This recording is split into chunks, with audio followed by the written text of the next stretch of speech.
மக்கள் வாழ்ந்தால்தான் மன்னனுக்கு வாழ்வு. ரொம்ப அற்புதமான ஒரு விஷயந்தான் இது. ஒரு நாட்டில் மக்கள் மகிழ்ச்சியாக இருந்தால் தான் அந்த நாட்டு மன்னனுக்கு பெருமை கிடைக்கும். அப்படி இல்லாத போது அந்த மன்னனுக்கு பெருமை இருக்காது.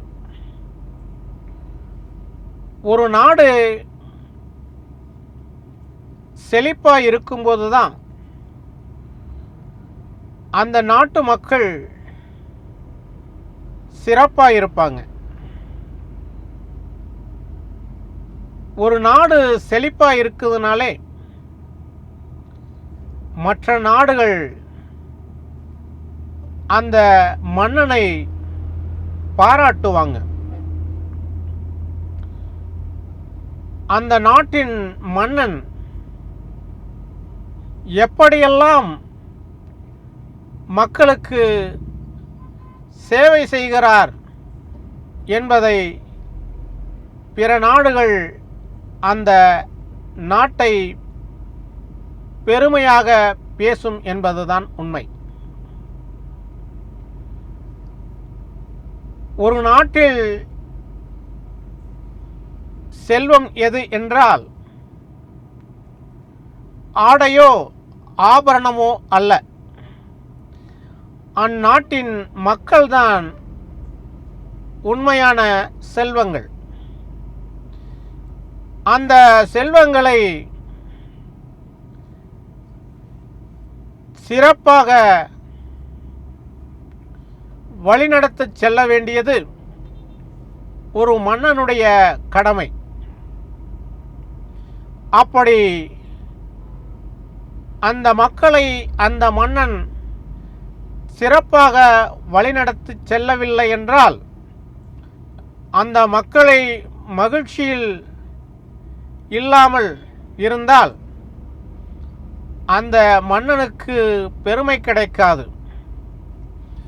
அந்த நாட்டுக்கும் பெருமை இருக்காது. ஒரு நாடு பசுமையாக செழுமையாக அந்த நாட்டின் மகிழ்ச்சிக்கு மக்களுடைய அடிப்படை தேவைகளை அந்நாட்டு மன்னன் சிறப்பாக செய்ய வேண்டும். அது மட்டுமல்லாமல் உழைப்பு என்று ஒன்று மக்களுக்கு வேண்டும். அதை சிறப்பாக செய்தால்தான் அந்த நாடு சிறப்பாக இருக்க முடியும். மக்களுடைய மகிழ்ச்சியே மன்னனுடைய மகிழ்ச்சியாக இருக்க முடியும். மக்கள் மகிழ்ச்சியாக இல்லை என்றால் அந்த மன்னனுக்கு வாழ்வு கிடையாது.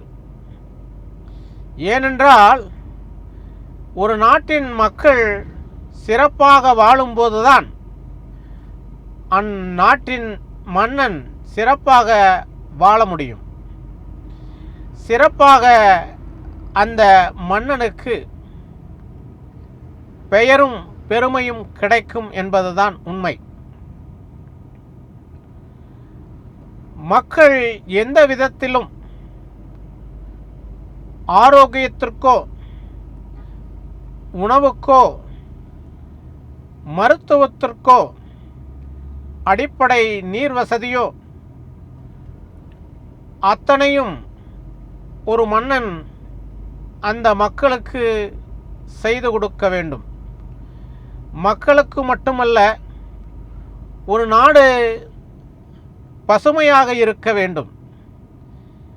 மரங்களுக்கும் கூட அந்நாட்டில் தண்ணீர் இருந்தால் மட்டுமே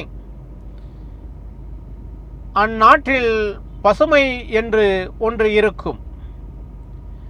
அப்படி நாட்டையும் மக்களையும் எந்த ஒரு மன்னன் மகிழ்ச்சியாக வைத்திருக்கின்றார்களோ அந்த மன்னன்தான் உலகில் சிறப்பான மன்னன் என்று சொல்ல முடியும். அப்படி இல்லாதபோது அந்த மன்னனை சிறப்பான மன்னன் என்று சொல்ல முடியாது. ஆகையால் மக்கள் வாழ்வுதான் மன்னனுக்கு வாழ்வு என்பதை நினைவில் வைத்துக் கொள்ள வேண்டும். அப்படி வாழ ஒவ்வொரு மன்னனும் சிந்தித்து செயல்பட்டால் அந்த நாடே சொர்க்கமாக இருக்கும் என்பதும் உண்மை. அது மட்டுமல்ல, இந்த உலகமும் இந்த பூலோகமும் சொர்க்கமாக மாறிவிடும் என்பதுதான் உண்மை. நன்றி.